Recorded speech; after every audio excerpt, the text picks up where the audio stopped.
संपूर्ण श्री दुर्गा सप्तशती का हिंदी पाठ अध्याय 1 से 13। श्री दुर्गा सप्तशती अध्याय 1। महर्षि ऋषि का राजा सुर्त और समाधि को देवी की महिमा बताना। महर्षि मार्कंडेय जी बोले, सूर्य के पुत्र सावर्णी की उत्पत्ति की कथा विस्तार पूर्वक कहता हूँ। सावर्णी महामाया की कृपा से जिस प्रकार मनवंतर के स्वामी हुए उसका हाल भी सुनो। पहले स्वरोचिष नामक मनवंतर में चैत्र वंशी सुर्त नाम के एक राजा थे। सारी पृथ्वी पर उनका राज्य था। वह प्रजा को अपने पुत्र के समान मानते थे, तो कोलविंद वंशी राजा उनके शत्रु बन गए। दुष्टों को दंड देने वाले राजा सुर्त की उनके साथ लड़ाई हुई। कोलाविद वंशियों के संख्या में कम होने के पर भी राजा सुर्त युद्ध में उनसे हार गए। तब वह अपने नगर में आ गए। केवल अपने देश का राज्य ही उनके पास रह गया और वह उसी देश के राजा होकर राज्य करने लगे, किंतु उनके शत्रुओं ने उन पर वहां भी आक्रमण किया। राजा को बलहीन देखकर उसके दुष्ट मंत्रियों ने राजा की सेना और खजाना अपने अधिकार में कर लिया। राजा सुर्त अपने राज्य अधिकार को हार कर शिकार खेलने के बहाने घोड़े पर सवार होकर वहां से एक भयंकर वन की ओर चले गए। उस वन में उन्होंने महर्षि मेधा का आश्रम देखा। वहां महर्षि मेधा अपने शिष्यों तथा मुनियों से सुशोभित बैठे हुए थे और वहां कितने ही हिंसक जीव परम शांति भाव से रहते थे। राजा सुर्त ने महर्षि मेधा को प्रणाम किया और महर्षि ने भी उनका उचित सत्कार किया। राजा सुर्त महर्षि के आश्रम में कुछ समय तक ठहरे। अपने नगर की ममता के आकर्षण से राजा अपने मन में सोचने लगे, पूर्वकाल में पूर्वजों ने जिस नगर का पालन किया था वह आज मेरे हाथ से निकल गया। मेरे दुष्ट एवं दुरात्मा मंत्री मेरे नगर की अब धर्म से रक्षा कर रहे होंगे या नहीं। मेरा प्रधान हाथी, जो कि सदा मद की वर्षा करने वाला और शूरवीर था, मेरे बैरियों के वश में होकर न जाने क्या दुख भोग रहा होगा। मेरे आज्ञाकारी नौकर, जो मेरी कृपा से धन और भोजन पाने से सदैव सुखी रहते थे और मेरे पीछे पीछे चलते थे, वह अब निश्चय ही दुष्ट राजाओं का अनुसरण करते होंगे। तथा मेरे दुष्ट एवं दुरात्मा मंत्रियों द्वारा व्यर्थ ही धन को व्यय करने से संचित किया हुआ मेरा खजाना एक दिन अवश्य ही खाली हो जाएगा। इस प्रकार की बहुत से बातें सोचता हुआ राजा निरंतर दुखी रहने लगा। एक दिन राजा सुर्त ने महर्षि मेधा के आश्रम के निकट एक वैश्य को देखा। राजा ने उससे पूछा, भाई तुम कौन हो? यहाँ तुम्हारे आने का क्या कारण है और तुम मुझे शोकग्रस्त अनमने से दिखाई देते हो, इसका क्या कारण है? राजा के ये नम्र वचन सुन वैश्य ने महाराज सुर्त को प्रणाम करके कहा, राजन, मेरा नाम समाधि है। मैं धनियों के कुल में उत्पन्न एक वैश्य हूँ। मेरे दुष्ट स्त्री पुत्रादि ने लोभ से मेरा सब धन छीन लिया है और मुझे घर से निकाल दिया है। मैं इस तरह से दुखी होकर इस वन में चला आया हूँ और यहाँ रहता हुआ मैं इस बात को भी नहीं जानता कि अब घर में इस समय सब कुशल है या नहीं। यहाँ मैं अपने परिवार का आचरण संबंधी कोई समाचार भी नहीं पा सकता कि वह घर में इस समय कुशल पूर्वक है या नहीं। मैं अपने पुत्रों के संबंध में ये भी नहीं जानता कि वह सदाचारी है या दुराचार में फंसे हुए हैं। राजा बोले, जिस धन के लोभी स्त्री पुत्रों ने तुम्हें घर से निकाल दिया है, फिर भी तुम्हारा चित्त उनसे क्यों प्रेम करता है? वैश्य ने कहा, मेरे विषय में आपका ऐसा कहना ठीक है, किंतु मेरा मन इतना कठोर नहीं है। यद्यपि उन्होंने धन के लोभ में पड़कर पितृस्नेह को त्याग कर मुझे घर से निकाल दिया है, तो भी मेरे मन में उनके लिए कठोरता नहीं आती। हे महामते, मेरा मन फिर भी उनमें क्यों फंस रहा है, इस बात को जानता हुआ भी मैं नहीं जान रहा। मेरा चित्त उनके लिए दुखी है।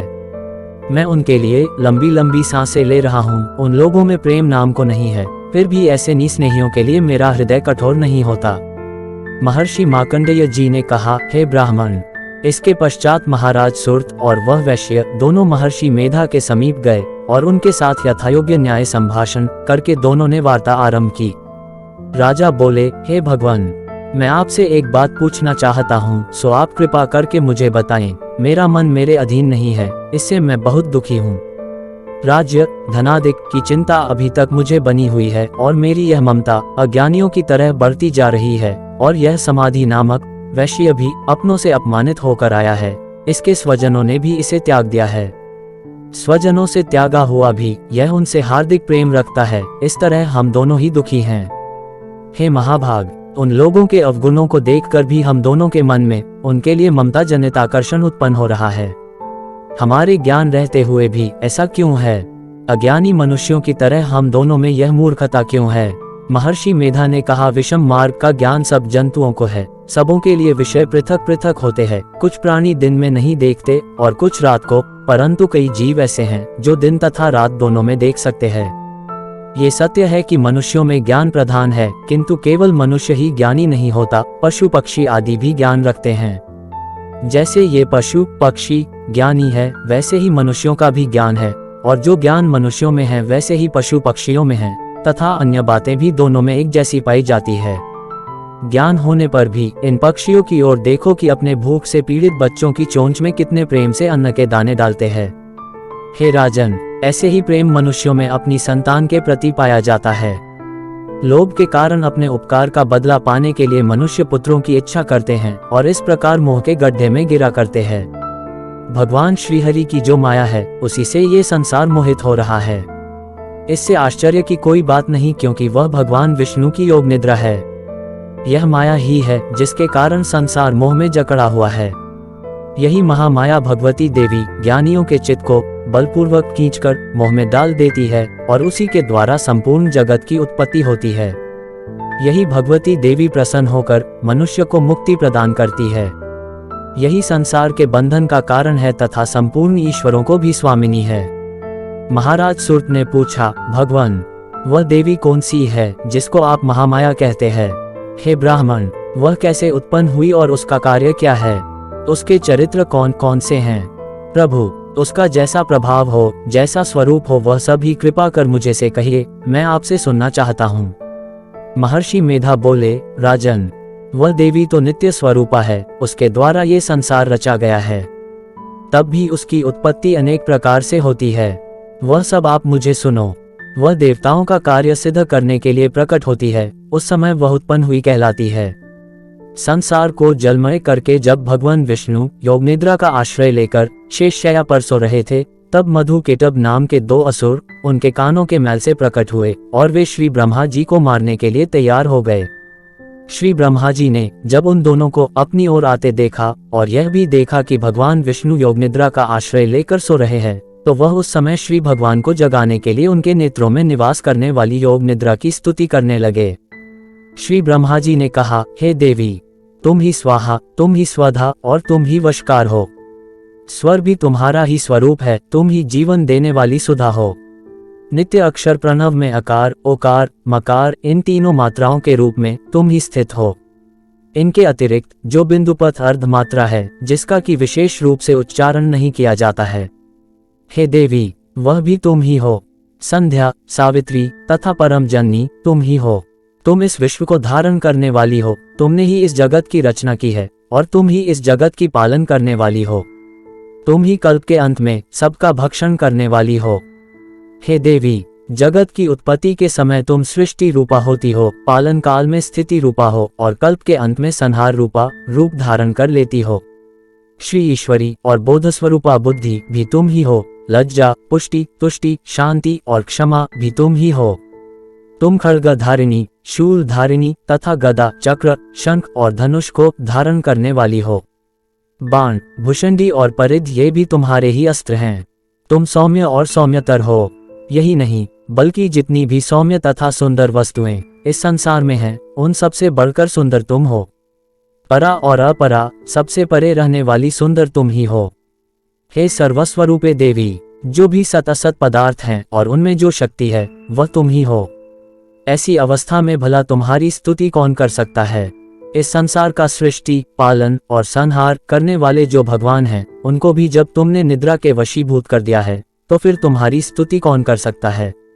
मुझे भगवान विष्णु तथा भगवान शंकर के शरीर धारण कराने वाली तुम ही हो।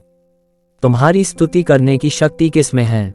हे देवी, तुम तो अपने इन उदार प्रभावों के कारण ही प्रशंसनीय हो। मधु और कैटभ जो भयंकर असुर हैं, इन्हें तो मोह में डाल दो और श्रीहरि भगवान विष्णु को भी जल्दी जगा दो और उनमें इनको मार डालने की बुद्धि भी उत्पन्न कर दो। महर्षि मेधा बोले, हे राजन, जब श्री ब्रह्मा जी ने देवी से इस प्रकार स्तुति करके भगवान को जगाने तथा मधु और कैटभ को मारने के लिए कहा, तो वह भगवान श्री विष्णु के नेत्र, मुख, नासिक, बाहु, हृदय और वक्षस्थल से निकल श्री ब्रह्मा जी के सामने खड़ी हो गई। उनका ऐसा कहना था कि भगवान श्रीहरि तुरंत जाग उठे और दोनों असुरों को देखा, जो कि अत्यंत बलवान तथा पराक्रमी थे और मारे क्रोध के, जिनके नेत्र लाल हो रहे थे और जो ब्रह्मा जी का वध करने के लिए तैयार थे। तब क्रोधित होकर उन दोनों दुरात्मा असुरों के साथ भगवान श्रीहरि पूरे 5000 वर्ष तक लड़ते रहे। एक तो वह अत्यंत बलवान तथा पराक्रमी थे, दूसरे महामाया ने भी उन्हें मोह में डाल रखा था। अतः वह भी भगवान से कहने लगे, हम दोनों तुम्हारी वीरता से अत्यंत प्रसन्न हैं, तुम हमसे कोई वर मांगो। भगवान ने कहा, यदि तुम मुझ पर प्रसन्न हो तो अब तुम मेरे हाथों से मर जाओ। बस इतना सा ही वर मैं तुमसे मांगता हूँ, यहाँ दूसरे वर से क्या प्रयोजन है। महर्षि मेधा बोले, इस तरह से जब वह धोखे में आ गए और अपने चारों ओर जल ही जल देखा, तो भगवान श्रीहरि से कहने लगे, जहाँ पर जल न हो, सूखी जमीन हो, उसी जगह हमारा वध कीजिए। महर्षि मेधा कहते हैं, तथास्तु कहकर भगवान श्रीहरि ने उन दोनों को अपनी जांघ पर लिटाकर उन दोनों के सर काट डाले। इस तरह ये देवी श्री ब्रह्मा जी की स्तुति करने पर प्रकट हुई थी।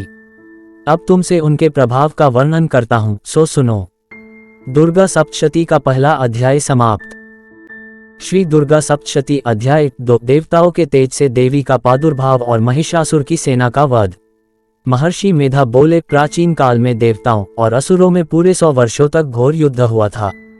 उनमें असुरों का स्वामी महिषासुर था और देवराज इंद्र देवताओं के नायक थे।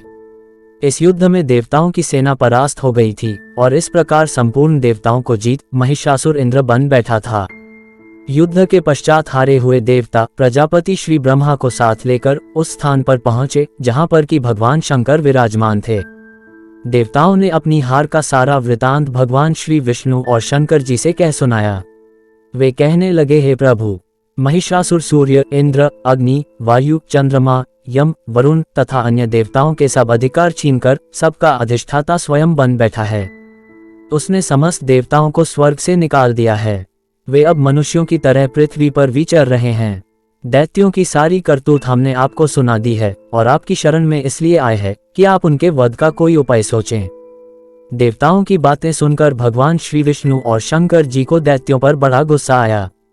उनकी भौहें तन गई और आंखें लाल हो गई। गुस्से में भरे हुए भगवान विष्णु के मुख से बड़ा भारी तेज निकला और उसी प्रकार का तेज भगवान शंकर जी, ब्रह्मा जी और इंद्र आदि दूसरे देवताओं के मुख से प्रकट हुआ। फिर वह सारा तेज एक में मिल गया और तेज का पुंज वह ऐसे दिखता था जैसे कि जाज्वल्यमान पर्वत हो। देवताओं ने देखा कि उस पर्वत की ज्वाला चारों ओर फैली हुई थी और देवताओं के शरीर से प्रकट हुए तेज की किसी अन्य तेज से तुलना नहीं हो सकती थी। एक स्थल पर इकट्ठा होने पर वह तेज एक देवी के रूप में परिवर्तित हो गया और अपने प्रकाश से तीनों लोकों में व्याप्त जान पड़ा। वह भगवान शंकर जी का तेज था, उससे देवी का मुख प्रकट हुआ। यमराज के तेज से उसके सिर के बाल बने, भगवान विष्णु जी के तेज से उसकी भुजाएं बनी, चंद्रमा के तेज से दोनों स्तन और इंद्र के तेज से जंघा और पिंडली तथा पृथ्वी के तेज से नितंब भाग बना। ब्रह्मा के तेज से दोनों चरण और सूर्य के तेज से उसकी उंगलियां पैदा हुई और वसुओं के तेज से हाथों की उंगलियां एवं कुबेर के तेज से नासिक बनी। प्रजापति के तेज से उसके दांत और अग्नि के तेज से उसके नेत्र बने, संध्या के तेज से उसकी भौहें और वायु के तेज से उसके कान प्रकट हुए थे। इस प्रकार उस देवी का प्रादुर्भाव हुआ था। महिषासुर से पराजित देवता उस देवी को देखकर अत्यंत प्रसन्न हुए। भगवान शंकर जी ने अपने त्रिशूल में से एक त्रिशूल निकालकर उस देवी को दिया और भगवान विष्णु ने अपने चक्र में से एक चक्र निकालकर देवी को दिया। वरुण ने देवी को शंख भेंट किया, अग्नि ने इसे शक्ति दी, वायु ने उसे धनुष और बाण दिए। सहस्त्र नेत्रों वाले श्री देवराज इंद्र ने उसे अपने वज्र से उत्पन्न करके एक वज्र दिया और ऐरावत हाथी का एक घंटा उतारकर देवी को भेंट किया। यमराज ने उसे काल दंड में से एक दंड दिया, वरुण ने उसे पाश दिया, प्रजापति ने स्फटिक की माला दी और ब्रह्मा जी ने उसे कमंडल दिया। सूर्य ने देवी के समस्त रोमों में अपनी किरणों का तेज भर दिया। काल ने उसे चमकती हुई ढाल और तलवार दी तथा क्षीरसागर ने उज्ज्वल हार और दिव्य वस्त्र उसे भेंट किए और इनके साथ ही उसने दिव्य चूड़ामणि दी, 2 कुंडल, कनकन, उज्ज्वल अर्धचंद्र, बाहों के लिए बाजूबंद, चरणों के लिए नूपुर, गले के लिए सुंदर हंसली और अंगुलियों के लिए रत्नों की बनी हुई अंगूठियां उसे दी। विश्वकर्मा ने उनको फरसा दिया और उसके साथ ही कई प्रकार के अस्त्र और अभेद कवच दिए और इसके अतिरिक्त उसने उसे कभी न कुम्हलाने वाले सुंदर कमलों की मालाएं भेंट की। समुद्र ने सुंदर कमल का फूल भेंट किया। हिमालय ने सवारी के लिए सिंह और तरह तरह के रत्न देवी को भेंट किए। यक्षराज कुबेर ने मधु से भरा हुआ पात्र और शेषनाग ने उन्हें बहुमूल्य मणियों से विभूषित नाग हार भेंट किया। इसी तरह दूसरे देवताओं ने भी उसे आभूषण और अस्त्र देकर उसका सम्मान किया। इसके पश्चात देवी ने उच्च स्वर से गर्जना की। उसके इस भयंकर नाद से आकाश गूंज उठा। देवी का वह उच्च स्वर से किया हुआ सिंहनाद कहीं समा न सका। आकाश उनके सामने छोटा प्रतीत होने लगा। उससे बड़े जोर की प्रतिध्वनि हुई, जिससे समस्त विश्व में हलचल मच गई और समुद्र कांप उठे, पृथ्वी डोलने लगी और सबके सब पर्वत हिलने लगे। देवताओं ने उस समय प्रसन्न हो सिंहवाहिनी जगतमयी देवी से कहा, देवी तुम्हारी जय हो। इसके साथ महर्षि ने भक्ति भाव से विनम्र होकर उनकी स्तुति की। संपूर्ण त्रिलोकी को शोकमग्न देखकर दैत्यगण अपनी सेनाओं को साथ लेकर और हथियार आदि सजाकर उठ खड़े हुए। महिषासुर के क्रोध की कोई सीमा नहीं थी। उसने क्रोध में भरकर कहा, ये सब क्या उत्पात है। फिर वह अपनी सेना के साथ उस ओर दौड़ा जिस ओर से भयंकर नाद का शब्द सुनाई दिया था, और आगे पहुंचकर उसने देवी को देखा, जो कि अपनी प्रभा से तीनों लोकों को प्रकाशित कर रही थी। उसके चरणों के भार से पृथ्वी दबी जा रही थी। माथे के मुकुट से आकाश में एक रेखा सी बन रही थी और उसके धनुष की टंकार से सब लोग क्षुब्ध हो रहे थे। देवी अपनी सहस्त्रों भुजाओं को संपूर्ण दिशाओं में फैलाए खड़ी थी। इसके पश्चात उनका दैत्यों के साथ युद्ध छिड़ गया और कई प्रकार के अस्त्र शस्त्रों से सबकी सब दिशाएं उद्भाषित होने लगीं। महिषासुर की सेना का सेनापति चिक्षुर नामक एक महान असुर था। वह आगे बढ़कर देवी के साथ युद्ध करने लगा और दूसरे दैत्यों की चतुर्गनी सेना साथ लेकर चामर भी लड़ने लगा। और 60,000 महारथियों को साथ लेकर उदग्र नामक महादैत्य आकर युद्ध करने लगा। और महाहनु नामक असुर 1 करोड़ रथियों को साथ लेकर, असीलोमा नामक असुर 5 करोड़ सैनिकों को साथ लेकर युद्ध करने लगा। वाशकल नामक असुर 60 लाख असुरों के साथ युद्ध में आ डटा। विडाल नामक असुर 1 करोड़ रथियों सहित लड़ने को तैयार था। इन सब के अतिरिक्त और भी हजारों असुर हाथी और घोड़ा साथ लेकर लड़ने लगे। और इन सब के पश्चात महिषासुर करोड़ों रथों, हाथियों और घोड़ों सहित वहां आकर देवी के साथ लड़ने लगा। सभी असुर तोमर, भिंदीपाल, शक्ति, मूसल, खगन, फरसों, पट्टीश के साथ रणभूमि में देवी के साथ युद्ध करने लगे। कई शक्तियां फेंकने लगे और कोई अन्य शस्त्र आदि। इसके पश्चात सबके सब दैत्य अपनी अपनी तलवारें हाथों में लेकर देवी की ओर दौड़े और उसे मार डालने का उद्योग करने लगे। मगर देवी ने क्रोध में भरकर खेल ही खेल में उनके सब अस्त्रों शस्त्रों को काट दिया। इसके पश्चात ऋषियों और देवताओं ने देवी की स्तुति आरंभ कर दी और वह प्रसन्न होकर असुरों के शरीरों पर अस्त्र शस्त्रों की वर्षा करती रही। देवी का वाहन भी क्रोध में भरकर दैत्य सेना में विचरने लगा, जैसे कि वन में दावानल फैल रहा हो। युद्ध करती हुई देवी ने क्रोध में भर जितनी श्वासों को छोड़ा, वह तुरंत ही सैकड़ों हजारों गणों के रूप में परिवर्तित हो गए। फरसे, भिंद्रीपाल, खड्ग इत्यादि अस्त्रों के साथ दैत्यों से युद्ध करने लगे। देवी की शक्ति से बड़े हुए वह गण दैत्यों का नाश करते हुए ढोल, शंख व मृदंग आदि बजा रहे थे। तदांतर देवी ने त्रिशूल, गदा, शक्ति, खड्ग इत्यादि से सहस्त्रों असुरों को मार डाला। कितनों को घंटे की भयंकर आवाज से ही यमलोक पहुंचा दिया। कितनों ही असुरों को उसने पाश में बांधकर पृथ्वी पर धर घसीटा। कितनों को अपनी तलवार से टुकड़े टुकड़े कर दिया और कितनों को गदा की चोट से धरती पर सुला दिया। कई दैत्य मूसल की मार से घायल होकर रक्त वमन करने लगे और कई शूल से छाती फट जाने के कारण पृथ्वी पर लेट गए और कितनों की बाण वर्षा से कमर टूट गई। देवताओं को पीड़ा देने वाले दैत्य कट कट कर मरने लगे। कितनों की बाहें अलग हो गई, कितनों की ग्रीवाएं कट गई, कितनों के सिर कट कर दूर भूमि पर लुढ़क गए, कितनों के शरीर बीच में से कट गए और कितनों की जंघाएं कट गईं और वह पृथ्वी पर गिर पड़े। कितने ही सिरों व पैरों के कटने पर भी भूमि पर से उठ खड़े हुए और शस्त्र हाथ में लेकर देवी से लड़ने लगे। और कई दैत्यगण भूमि में बाजों की ध्वनि के साथ नाच रहे थे। कई असुर जिनके सिर कट चुके थे, बिना सिर के धड़ से ही हाथ में शस्त्र लिए हुए लड़ रहे थे। दैत्य रह रहकर ठहरो ठहरो कहते हुए देवी को युद्ध के लिए ललकार रहे थे। जहां पर यह घोर संग्राम हुआ था, वहां की भूमि रथ, हाथी, घोड़े और असुरों की लाशों से भर गई थी और असुर सेना के बीच में रक्तपात होने के कारण रूधिर की नदियां बह रही थीं। और इस तरह देवी ने असुरों की विशाल सेना को क्षण भर में इस तरह से नष्ट कर डाला, जैसे तृणकाष्ठ के बड़े समूह को अग्नि नष्ट कर डालती है। और देवी का सिंह भी गर्दन के बालों को हिलाता हुआ और बड़ा नाद करता हुआ असुरों के शरीरों से मानो उनके प्राणों को खोज रहा था। वहां देवी के गणों ने जब दैत्यों के साथ युद्ध किया तो देवताओं ने प्रसन्न होकर आकाश से उन पर पुष्प वर्षा की। श्री दुर्गा सप्तशती का दूसरा अध्याय समाप्त। श्री दुर्गा सप्तशती अध्याय 3 सेनापतियों सहित महिषासुर का वध। महर्षि मेधा ने कहा, महिषासुर की सेना नष्ट होती देखकर उस सेना का सेनापति चिक्षुर क्रोध में भर देवी के साथ युद्ध करने के लिए आगे बढ़ा। वह देवी पर इस प्रकार बाणों की वर्षा करने लगा मानो सुमेरु पर्वत पर बादल पानी की धार बरसा रहा हो। तब देवी ने अपने बाणों से उसके बाणों के समूह को काट डाला तथा उसके घोड़ों और सारथी को मार दिया, साथ ही उसके धनुष और उसकी अत्यंत ऊंची ध्वजा को भी काटकर नीचे गिरा दिया। उसका धनुष कट जाने के पश्चात उसके शरीर के अंगों को भी अपने बाणों से बींध दिया। धनुष, घोड़ों और सारथी के नष्ट हो जाने पर वह असुर ढाल और तलवार लेकर देवी की तरफ आया। उसने अपने तीक्ष्ण धार वाली तलवार से देवी के सिंह के मस्तक पर प्रहार किया और बड़े वेग से देवी की बाईं भुजा पर वार किया, किंतु देवी की बाईं भुजा को छूते ही उस दैत्य की तलवार टूटकर 2 टुकड़े हो गई। इससे दैत्य ने क्रोध में भरकर शूल हाथ में लिया और उसे भद्रकाली देवी की ओर फेंका। देवी की ओर आता हुआ वह शूल आकाश से गिरते हुए सूर्य के समान प्रज्वलित हो उठा। उस शूल को अपनी ओर आते हुए देखकर देवी ने भी शूल छोड़ा और महाअसुर के शूल के 100 टुकड़े कर दिए और साथ ही महाअसुर के प्राण भी हर लिए। चिक्षुर के मरने पर देवताओं को दुख देने वाला चामर नामक दैत्य हाथी पर सवार होकर देवी से लड़ने के लिए आया और उसने आने के साथ ही शक्ति से प्रहार किया, किंतु देवी ने अपनी हुंकार से ही उसे तोड़कर पृथ्वी पर डाल दिया। शक्ति को टूटा हुआ देखकर दैत्य ने क्रोध से लाल होकर शूल को चलाया, किंतु देवी ने उसको भी काट दिया।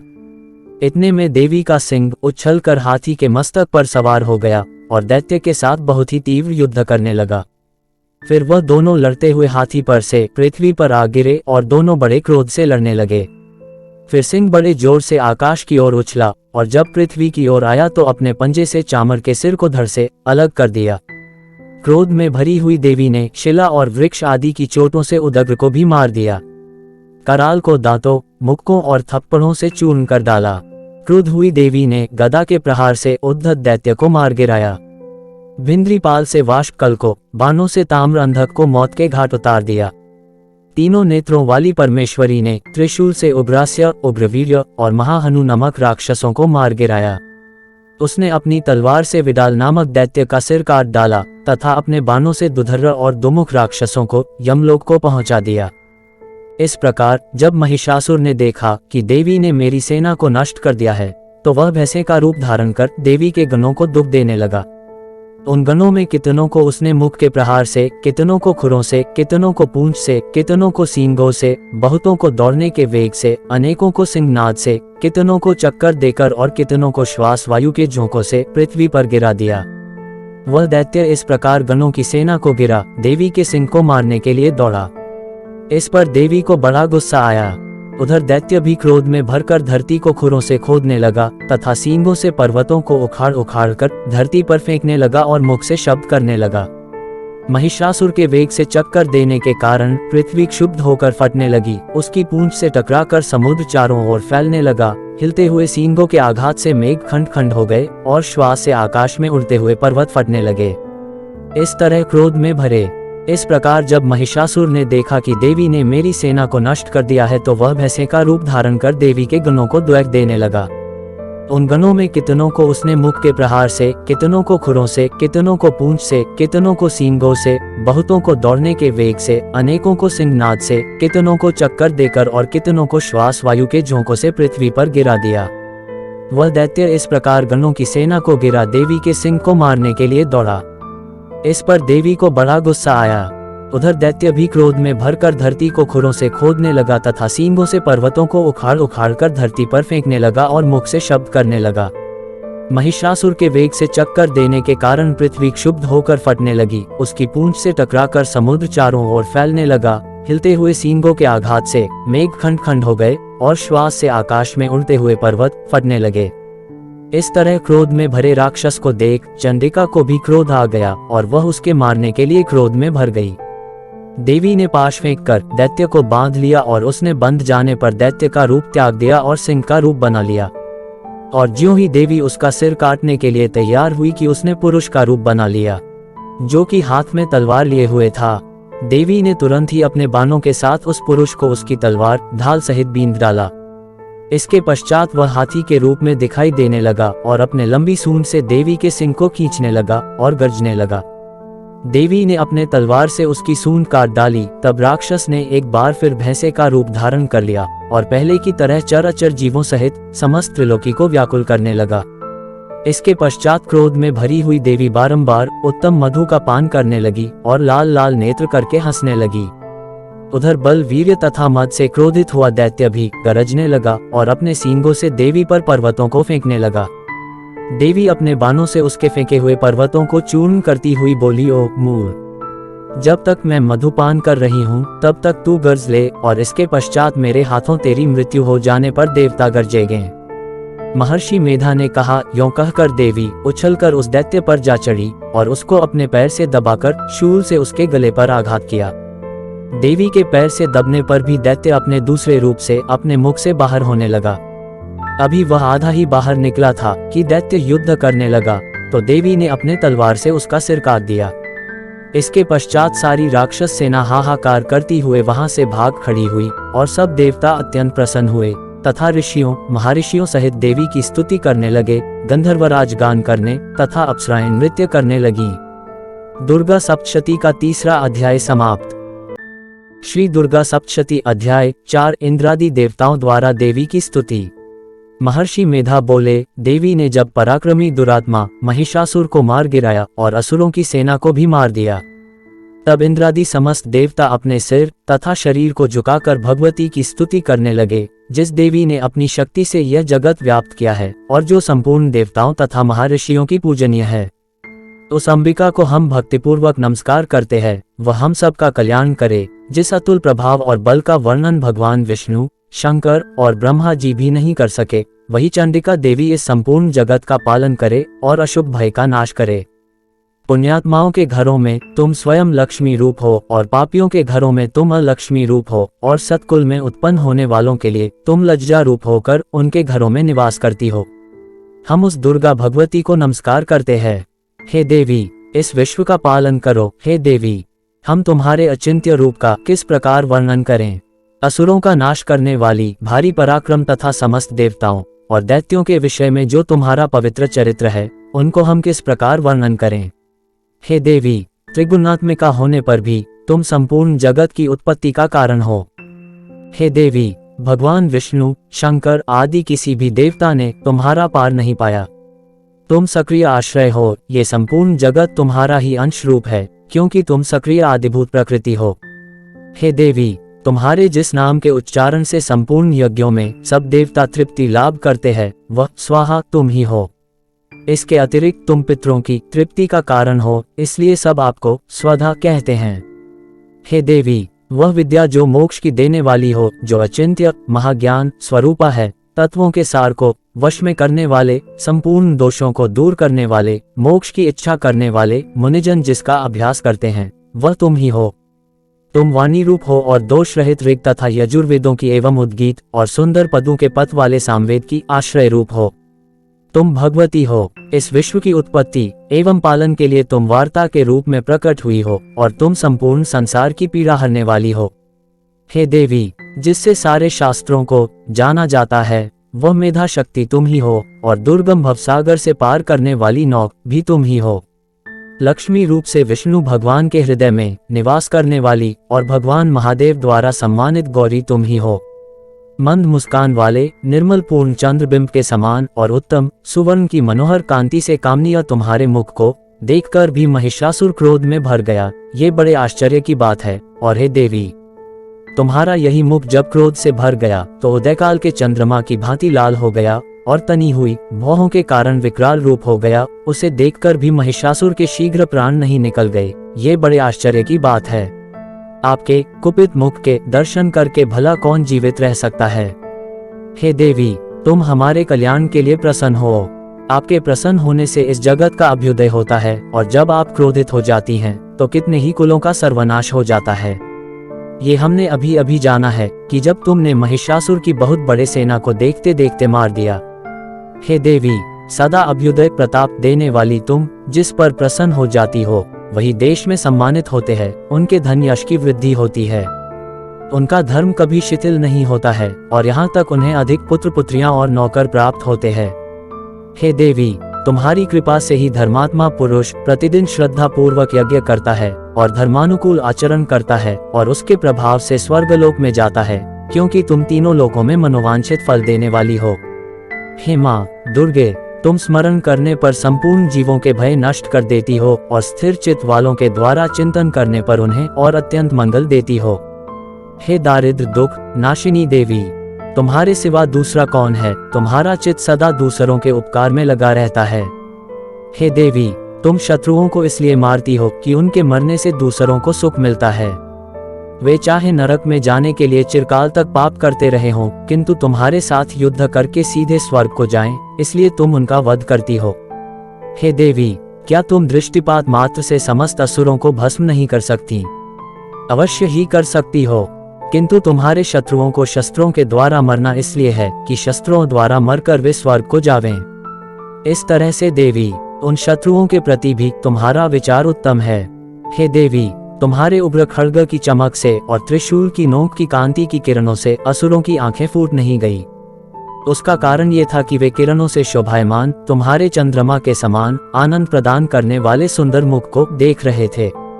हे देवी, तुम्हारे शील बुरे वृतांत को दूर करने वाले हैं और सबसे अधिक तुम्हारा रूप है, जो न तो कभी चिंतन में आ सकता है और न जिसकी दूसरों से कभी तुलना ही हो सकती है। तुम्हारा बल व पराक्रम शत्रुओं का नाश करने वाला है। तुमने इन शत्रुओं पर भी दया प्रकट की है।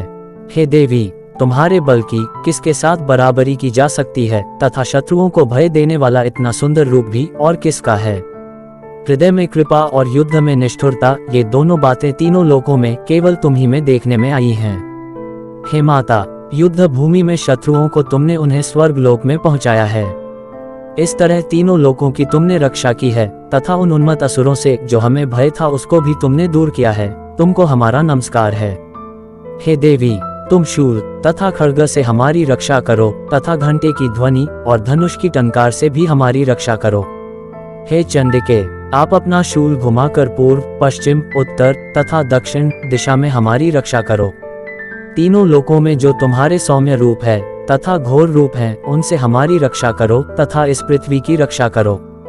हे अंबिके, आपके कर पल्लवों में जो खड्ग, शूल और गदा आदि शस्त्र शोभा पा रहे हैं, उनसे हमारी रक्षा करो। महर्षि बोले कि इस प्रकार जब सब देवताओं ने जगत माता भगवती की स्तुति की और नंदनवन के पुष्पों तथा गंध अनुलेपनों द्वारा उनका पूजन किया और फिर सब ने मिलकर जब सुगंधित व दिव्य धूपों द्वारा उनको सुगंधी निवेदन की, तब देवी ने प्रसन्न होकर कहा, हे देवताओं, तुम सब मुझसे मनोवांछित वर मांगो। देवता बोले, हे भगवती, तुमने हमारा सब कार्य कर दिया, अब हमारे लिए कुछ भी मांगना बाकी नहीं रहा, क्योंकि तुमने हमारे शत्रु महिषासुर को मार डाला है। हे महेश्वरी, तुम इस पर भी यदि हमें कोई वर देना चाहती हो तो बस इतना वर दो कि जब जब हम आपका स्मरण करें तब तब आप हमारी विपत्तियों को हरण करने के लिए हमें दर्शन दिया करो। हे अंबिके, जो कोई भी तुम्हारी स्तुति करें तुम उनको वित्त, समृद्धि और वैभव देने के साथ ही उनके धन और स्त्री आदि संपत्ति बढ़ाएं और सदा हम पर प्रसन्न रहें। महर्षि बोले, हे राजन, देवताओं ने जब जगत के लिए तथा अपने लिए इस प्रकार प्रश्न किया तो बस तथास्तु कहकर देवी अंतर्ध्यान हो गई। हे भूप, जिस प्रकार तीनों लोकों का हित चाहने वाली वह भगवती देवताओं के शरीर से उत्पन्न हुई थी, वह सारा वृतांत मैंने तुमसे कह दिया है और इसके पश्चात दुष्ट असुरों तथा शुभ निशुंभ का वध करने और सब लोगों की रक्षा करने के लिए जिस प्रकार गौरी देवी के शरीर से उत्पन्न हुई थी, वह सारा वृतांत मैं यथावत वर्णन करता हूँ। दुर्गा सप्तशती का चौथा अध्याय समाप्त। श्री दुर्गा सप्तशती अध्याय 5 देवताओं द्वारा देवी की स्तुति। महर्षि मेधा ने कहा, पूर्व काल में शुंभ निशुंभ नामक असुरों ने अपने बल के मद से इंद्र का त्रिलोकी का राज्य और यज्ञों के भाग छीन लिए और वे दोनों इसी प्रकार सूर्य, चंद्रमा, धर्मराज और वरुण के अधिकार भी छीनकर स्वयं ही उनका उपयोग करने लगे। वायु और अग्नि का कार्य भी वही करने लगे और इसके पश्चात उन्होंने जिन देवताओं का राज्य छीना था उनको अपने अपने स्थान से निकाल दिया। इस तरह से अधिकार छीने हुए तथा दैत्यों द्वारा निकाले हुए देवता अपराजिता देवी का स्मरण करने लगे, कि देवी ने हमको वर दिया था कि मैं तुम्हारी संपूर्ण विपत्तियों को नष्ट करके रक्षा करूंगी। ऐसा विचार कर सब देवता हिमाचल पर गए और भगवती विष्णु माया की स्तुति करने लगे। देवताओं ने कहा, देवी को नमस्कार है, शिव को नमस्कार है, प्रकृति और भद्रा को नमस्कार है। हम लोग रौद्र, नित्य और गौरी को नमस्कार करते हैं। ज्योत्सनामयी, चंद्र रूपिणी व सुख रूप देवी को निरंतर नमस्कार है। शरणागतों का कल्याण करने वाली रिद्धि और सिद्धि रूपा देवी को हम बार बार नमस्कार करते हैं और नैऋति, राजाओं की लक्ष्मी तथा सावर्णी को नमस्कार है। दुर्गा को, दुर्ग स्थलों को पार करने वाली दुर्गा पारा को, सारा सरकारिणी, ख्याति कृष्ण और ध्रुम देवी को सदैव नमस्कार है। अत्यंत सौम्य तथा अत्यंत रौद्र रूपा को हम नमस्कार करते हैं, उन्हें हमारा बारंबार प्रणाम है। जगत की आधारभूत कृति देवी को बार बार नमस्कार करते हैं। जिस देवी को प्राणी मात्र विष्णु माया कहते हैं उसको नमस्कार है, उसको नमस्कार है, उसको नमस्कार है। जो देवी संपूर्ण प्राणियों में चेतना कहलाती है उसको नमस्कार है, उसको नमस्कार है, उसको नमस्कार है। जो देवी संपूर्ण प्राणियों में बुद्धि रूप से विस्थित है उसको नमस्कार है, उसको नमस्कार है, उसको नमस्कार है। जो देवी संपूर्ण प्राणियों में निद्रा रूप से विराजमान है उसको नमस्कार है, उसको नमस्कार है, उसको नमस्कार है। जो देवी संपूर्ण प्राणियों में क्षुधा रूप से विराजमान है उसको नमस्कार है, उसको नमस्कार है, उसको नमस्कार है।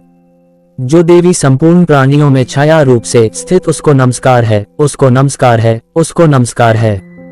जो देवी सब प्राणियों में शक्ति रूप से स्थित है उसको नमस्कार है, उसको नमस्कार है, उसको नमस्कार है। जो देवी सब प्राणियों में तृष्णा रूप से स्थित है उसको नमस्कार है, उसको नमस्कार है, उसको नमस्कार है। जो देवी सब प्राणियों में शांति रूप से स्थित है उसको नमस्कार है, उसको नमस्कार है, उसको नमस्कार है। जो देवी सब प्राणियों में जाति रूप से स्थित है उसको नमस्कार है, उसको नमस्कार है, उसको नमस्कार है। जो देवी सब प्राणियों में लज्जा रूप से स्थित है उसको नमस्कार है, उसको नमस्कार है, उसको नमस्कार है। जो देवी सब प्राणियों में शांति रूप से स्थित है उसको नमस्कार है, उसको नमस्कार है, उसको नमस्कार है। जो देवी सब प्राणियों में श्रद्धा रूप से स्थित है उसको नमस्कार है, उसको नमस्कार है, उसको नमस्कार है। जो देवी सब प्राणियों में कांति रूप से स्थित है उसको नमस्कार है, उसको नमस्कार है, उसको नमस्कार है। जो देवी सब प्राणियों में लक्ष्मी रूप से स्थित है उसको नमस्कार है, उसको नमस्कार है, उसको नमस्कार है। जो देवी सब प्राणियों में वृत्ति रूप से स्थित है उसको नमस्कार है, उसको नमस्कार है, उसको नमस्कार है। जो देवी सब प्राणियों में स्मृति रूप से स्थित है उसको नमस्कार है, उसको नमस्कार है, उसको नमस्कार है। जो देवी सब प्राणियों में दया रूप से स्थित है उसको नमस्कार है, उसको नमस्कार है, उसको नमस्कार है। जो देवी सब प्राणियों में तुष्टि रूप से स्थित है उसको नमस्कार है, उसको नमस्कार है, उसको नमस्कार है। जो देवी सब प्राणियों में मातृ रूप से स्थित है उसको नमस्कार है, उसको नमस्कार है, उसको नमस्कार है। जो देवी सब प्राणियों में भ्रांति रूप से स्थित है उसको नमस्कार है, उसको नमस्कार है, उसको नमस्कार है। जो देवी सब प्राणियों में नित्य व्याप्त रहती है उसको नमस्कार है, उसको नमस्कार है, उसको नमस्कार है। पूर्व काल में देवताओं ने अपने अभीष्ट फल पाने के लिए जिसकी स्तुति की है और देवराज इंद्र ने बहुत दिनों तक जिसका ध्यान किया है वह कल्याण की साधनभूता ईश्वरी हमारा कल्याण और मंगल करे तथा सारी विपत्तियों को नष्ट कर डाले। असुरों के सताए हुए संपूर्ण देवता उस परमेश्वरी को इस समय नमस्कार करते हैं तथा जो भक्ति पूर्वक स्मरण किए जाने पर तुरंत ही सब विपत्तियों को नष्ट कर देती है वह जगदम्बा इस समय भी हमारा मंगल करके हमारी समस्त विपत्तियों को दूर करें। महर्षि मेधा ने कहा, हे राजन, इस प्रकार जब देवता स्तुति कर रही थे तो उसी समय पार्वती देवी गंगा में स्नान करने के लिए आई। तब उनके शरीर से प्रकट होकर शिव देवी बोली, शुंभ दैत्य के द्वारा स्वर्ग से निकाले हुए और निशुंभ से हारे हुए ये देवता मेरी ही स्तुति कर रहे हैं। पार्वती के शरीर से अंबिका निकली थी इसलिए उसको संपूर्ण लोक में कौशिकी कहते हैं। कौशिकी के प्रकट होने के पश्चात पार्वती देवी के शरीर का रंग काला हो गया और वह हिमालय पर रहने वाली कालिका देवी के नाम से प्रसिद्ध हुई। फिर शुंभ और निशुंभ के दूत चंड और मुंड वहां आए और उन्होंने परम मनोहर रूप वाली अंबिका देवी को देखा। फिर वह शुंभ के पास जाकर बोले, महाराज, एक अत्यंत सुंदर स्त्री हिमालय को प्रकाशित कर रही है। वैसा रंग रूप आज तक हमने किसी स्त्री में नहीं देखा। हे असुरेश्वर, आप ये पता लगाएं कि वह कौन है और उसका ग्रहण कर लें। वह स्त्रियों में रत्न है, वह अपनी कांति से 10 दिशाओं को प्रकाशित करती हुई वहां स्थित है, इसलिए आपको उसको देखना उचित है। हे प्रभु, तीनों लोकों के हाथी, घोड़े और मणि इत्यादि जितने रत्न हैं, वह सब इस समय आपके घर में शोभायमान हैं। हाथियों में रत्न रूप ऐरावत हाथी और उच्चैश्रवा नामक घोड़ा तो आप इंद्र से ले आए हैं। हंसों द्वारा जुता हुआ विमान जो कि ब्रह्मा जी के पास था, अब भी आपके पास है, और यह महापद्म नामक खजाना जो आपने कुबेर से छीना है आपके पास है। समुद्र ने आपको सदा खिले हुए फूलों की किंजलिकनी नामक माला दी है। वरुण का कंचन की वर्षा करने वाला छत्र आपके पास है। रथों में श्रेष्ठ प्रजापतिक रथ भी आपके पास ही है। हे दैत्येंद्र, मृत्यु से उत्क्रांतिदा नामक शक्ति भी आपने छीन लिए है, और वरुण का पाश भी आपके भ्राता निशुम्भ के पास ही है। और समुद्र में पैदा होने वाले सब प्रकार के रत्न भी आपके भ्राता निशुम्भ के अधिकार में हैं, और जो अग्नि में न जल सके ऐसे 2 वस्त्र भी अग्निदेव ने आपको दिए हैं। हे दैत्यराज, इस प्रकार सारी रत्न रूपी वस्तुएं आप संग्रह कर चुके हैं, तो फिर आप यश, कल्याणमयी स्त्रियों में रतन रूप अनुपम स्त्री आप क्यों नहीं ग्रहण करते? महर्षि मेधा बोले। चांड मुंड का ये वचन सुनकर शुंभ ने विचारा कि सुग्रीव को अपना दूत बनाकर देवी के पास भेजा जाए। प्रथम उसको सब कुछ समझा दिया और कहा कि वहां जाकर तुम उसको अच्छी तरह से समझाना और ऐसा उपाय करना जिससे वह प्रसन्न होकर तुरंत मेरे पास चली आए, भली प्रकार समझा कर कहना। दूत सुग्रीव पर्वत के उस रमणीय भाग में पहुंचा जहां देवी थी। उसने कहा, देवी, दैत्यो शुंभ, निशुंभ जो इस समय तीनों लोकों स्वामी है, मैं उनका दूत हूँ और यहाँ तुम्हारे पास आया हूँ। संपूर्ण देवता उसकी आज्ञा एक स्वर से मानते हैं। अब जो कुछ उसने कहला भेजा है वह सुनो। उसने कहा है, इस समय संपूर्ण त्रिलोकी मेरे वश में है और संपूर्ण यज्ञों के भाग को पृथक पृथक मैं लेता हूँ। तीनों लोकों में जितने श्रेष्ठ रतन है वह सब मेरे पास है। देवराज इंद्र का वाहन ऐरावत मेरे पास है जो मैंने उससे छीन लिया है। उच्चैश्रवा नामक घोड़ा जो क्षीरसागर मंथन करने से प्रकट हुआ था, उसे देवताओं ने मुझे समर्पित किया है। हे सुंदरी, इनके अतिरिक्त और भी जो रतन भूषण पदार्थ देवताओं के पास थे वह सब मेरे पास है। हे देवी, मैं तुम्हें संसार की स्त्रियों में मानता हूँ, क्योंकि रत्नों का उपभोग करने वाला मैं ही हूँ। हे चंचल कटाक्षों वाली सुंदरी, अब यह मैं तुझ पर छोड़ता हूँ कि तू मेरे भाई महापराक्रमी निशुंभ की सेवा में आ जाए। यदि तू मुझे वरेगी तो तुझे अतुल महान ऐश्वर्य की प्राप्ति होगी, अतः तुम अपनी बुद्धि से यह विचार कर मेरे पास चली आओ। महर्षि मेधा ने कहा, दूत के ऐसा कहने पर संपूर्ण जगत का कल्याण करने वाली भगवती दुर्गा मन ही मन मुस्कराई और इस प्रकार कहने लगी, हे दूत, तू जो कुछ कह रहा है वह सत्य है और इसमें किंचित मात्र भी झूठ नहीं है। शुंभ इस समय तीनों लोकों का स्वामी है और निशुंभ भी उसी की तरह पराक्रमी है, किंतु इसके संबंध में मैं जो प्रतिज्ञा कर चुकी हूँ उसे कैसे झुठला सकती हूँ। अतः तू मैंने जो प्रतिज्ञा की सुनो। जो मुझे युद्ध में जीत लेगा और मेरे अभिमान को खंडित करेगा तथा बल में मेरे समान होगा, वही मेरा स्वामी होगा। इसलिए शुंभ अथवा महापराक्रमी निशुंभ यहाँ आवे और युद्ध में जीत कर मुझे से विवाह कर ले। इसमें भला देर की क्या आवश्यकता है? दूत ने कहा, हे देवी, तुम अभिमान से भरी हुई हो, मेरे सामने तुम ऐसी बात न करो। त्रिलोकी में मुझे तो ऐसा कोई दिखाई नहीं देता जो कि शुंभ और निशुंभ के सामने ठहर सके। हे देवी, जब अन्य देवताओं में से कोई शुंभ व निशुंभ के सामने युद्ध में ठहर नहीं सकता, तो फिर तुम जैसी स्त्री उनके सामने रणभूमि में कैसे ठहर सकेगी? जिन शुंभ आदि असुरों के सामने इंद्र आदि देवता नहीं ठहर सके, तो फिर तुम अकेली स्त्री उनके सामने कैसे ठहर सकोगी? अतः तुम मेरा कहना मानकर उनके पास चली जाओ, नहीं तो जब वह तुम्हें केश पकड़कर घसीटते हुए ले जाएंगे तो तुम्हारा गौरव नष्ट हो जाएगा, इसलिए मेरी बात मान लो। देवी ने कहा, जो कुछ तुमने कहा ठीक है। शुंभ और निशुंभ बड़े बलवान है, लेकिन मैं क्या कर सकती हूँ, क्योंकि मैं बिना विचारे प्रतिज्ञा कर चुकी हूँ। इसलिए तुम जाओ और मैंने जो कुछ कहा है वह सब आदर पूर्वक असुरेंद्र से कह दो। इसके पश्चात जो वह उचित समझे करें। दुर्गा सप्तशती का 5वां अध्याय समाप्त। श्री दुर्गा सप्तशती अध्याय 6 धूम्रलोचन वध। महर्षि मेधा ने कहा, देवी की बात सुनकर दूत क्रोध में भरा हुआ वहां से असुरेंद्र के पास पहुंचा और सारा वृतांत उसे कह सुनाया। दूत की बात सुन असुरेंद्र के क्रोध का पारावार न रहा और उसने अपने सेनापति धूम्रलोचन से कहा, धूम्रलोचन, तुम अपनी सेना सहित शीघ्र वहां जाओ और उस दुष्टा के केशों को पकड़कर उसे घसीटते हुए यहाँ ले आओ। यदि उसकी रक्षा के लिए कोई दूसरा खड़ा हो, चाहे वह देवता, यक्ष अथवा गंधर्व ही क्यों न हो, उसको तुम अवश्य मार डालना। महर्षि मेधा ने कहा। शुंभ के इस प्रकार आज्ञा देने पर धूम्रलोचन 60,000 राक्षसों की सेना को साथ लेकर वहां पहुंचा और देवी को देख ललकार कर कहने लगा, अरे तू अभी शुंभ और निशुंभ के पास चल। यदि तू प्रसन्नता पूर्वक मेरे साथ न चलेगी तो मैं तेरे केशों को पकड़ घसीटता हुआ तुझे ले चलूंगा। देवी बोली, असुरेंद्र का भेजा हुआ तेरे जैसा बलवान यदि बलपूर्वक मुझे ले जावेगा तो ऐसी दशा में मैं तुम्हारा कर ही क्या सकती हूँ।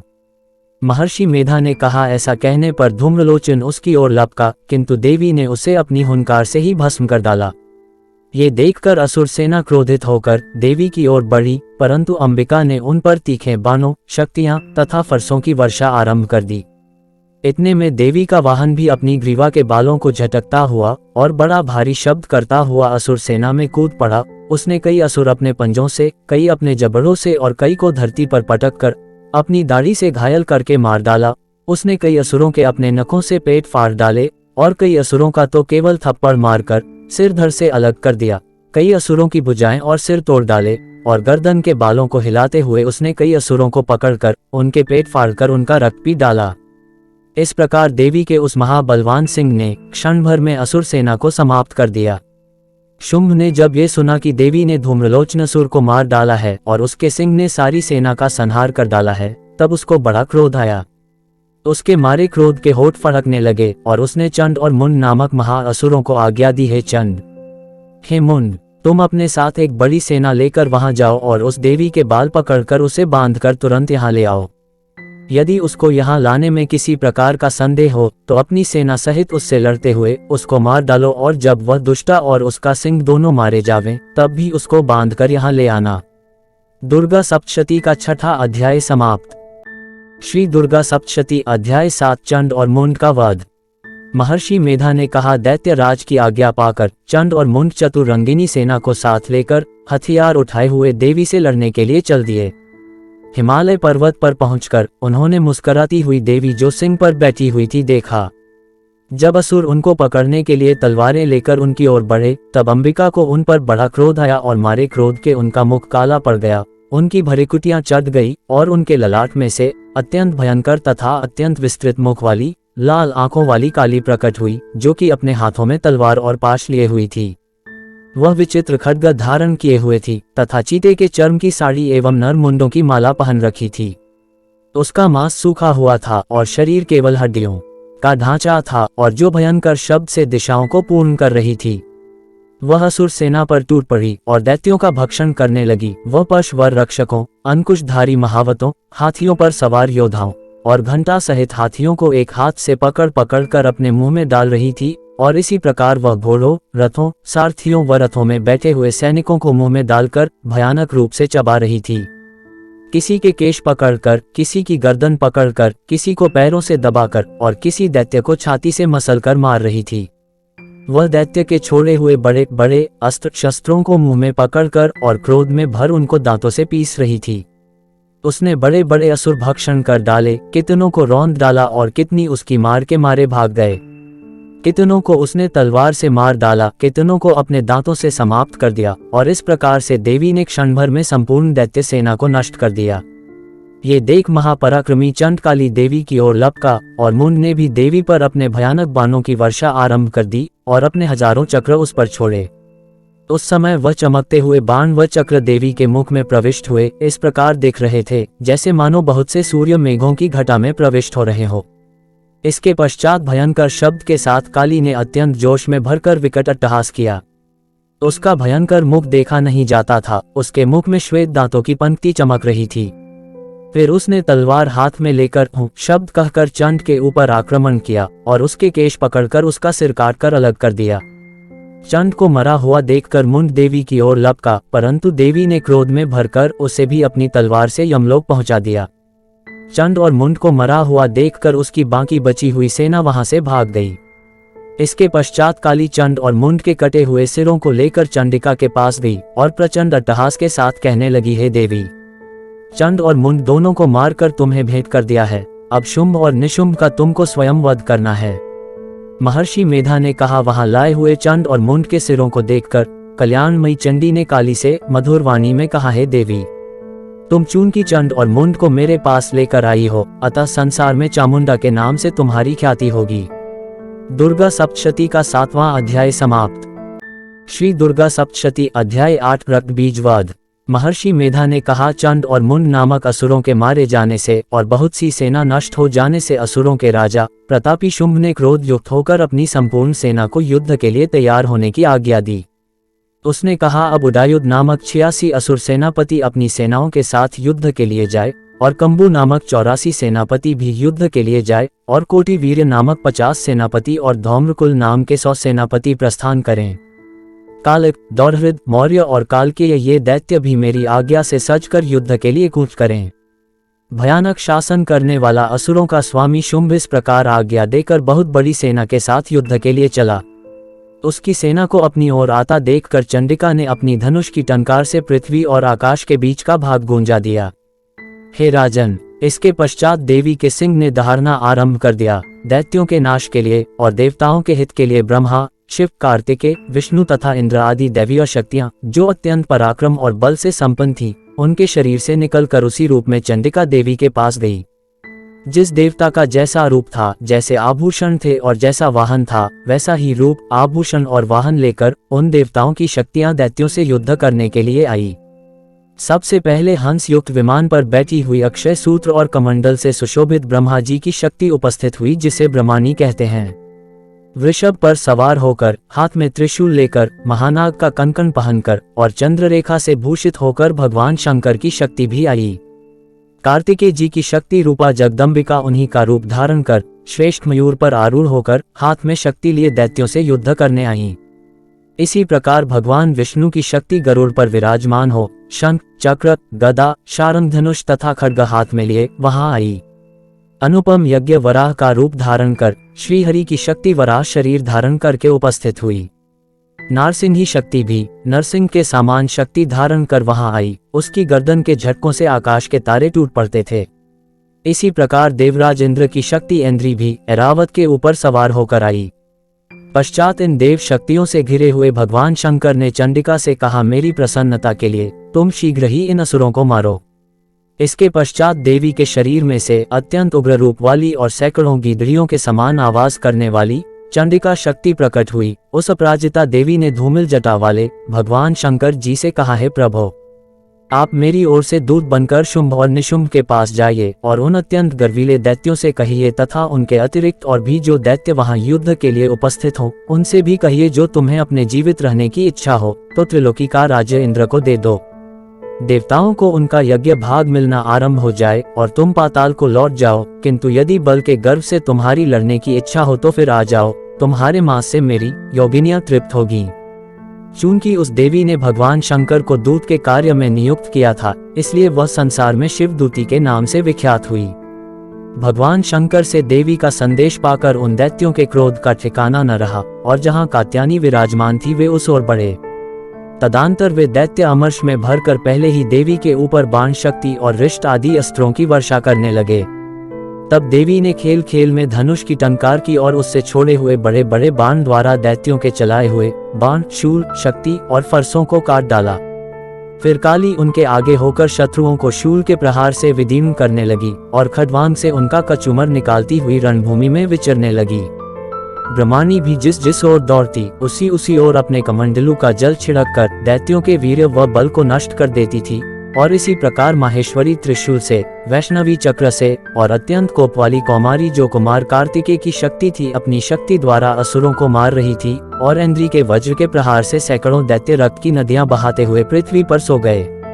वाराही ने कितने ही राक्षसों को अपनी थूथन द्वारा मृत्यु के घाट उतार दिया। दालों के अग्रभाग से कितने ही राक्षसों की छाती को चीर डाला और चक्र की चोट से कितनों को ही विदीर्ण करके धरती पर डाल दिया।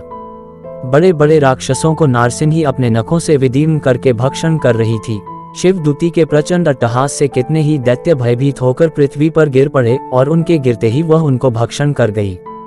इस तरह क्रोध में भरे हुए मातृगणों द्वारा नाना प्रकार के उपायों से बड़े बड़े असुरों को मरते हुए देखकर राक्षसी सेना भाग खड़ी हुई, और उनको इस प्रकार भागता देखकर रक्तबीज नामक महापराक्रमी राक्षस क्रोध में भरकर युद्ध के लिए आगे बढ़ा।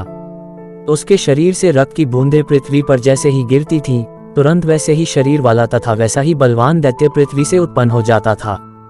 रक्तबीज गदा हाथ में लेकर इंद्री के साथ युद्ध करने लगा। जब इंद्री शाक्ति ने अपने वज्र से उसको मारा तो घायल होने के कारण उसके शरीर से बहुत सा रक्त बहने लगा और उनकी प्रत्येक बूंद से उसके सामने ही बलवान तथा महापराक्रमी अनेकों दैत्य भयंकर रूप से प्रकट हो गए। वह सब के सब दैत्य रक्तबीज के सामान ही बलवान तेज वाले थे। वह भी भयंकर अस्त्र शस्त्र लेकर देवियों के साथ लड़ने लगे।